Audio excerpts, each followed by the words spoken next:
প্রযুক্তি নিঃসন্দেহে একটি যুগান্তকারী এই কারণে আপনার লোক ও কারুশিল্প বাদ্যযন্ত্র লোক ও কারুশিল্পের বাইরে নয়।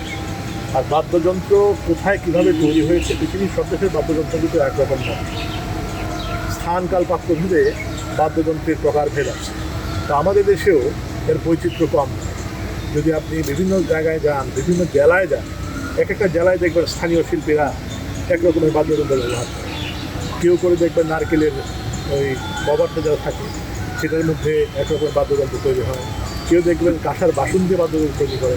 এক এক জায়গায় এক এক রকম বাদ্যযন্ত্র তৈরি হয়। তা আমাদের দেশে যে বৈচিত্র্যপূর্ণ বাদ্যযন্ত্র সমূহ আছে এগুলোর প্রদর্শনীর ব্যবস্থা করেছেন সরকার, এবং এখানে স্থানীয় প্রশাসনের সহযোগিতা এবং সংস্কৃতি মন্ত্রণালয়ের সহযোগিতায় তিনি এটি করছেন। এখানে নিঃসন্দেহে একটি মহৎ উদ্যোগ, এবং এই উদ্যোগকে আমি স্বাগত জানাই। আমাকে থেকে এনে আছে যে এই ভিত্তিপ্রস্তর স্থাপন করেছেন সেজন্য তাকে সাধুবাদ জানাই। আপনাদের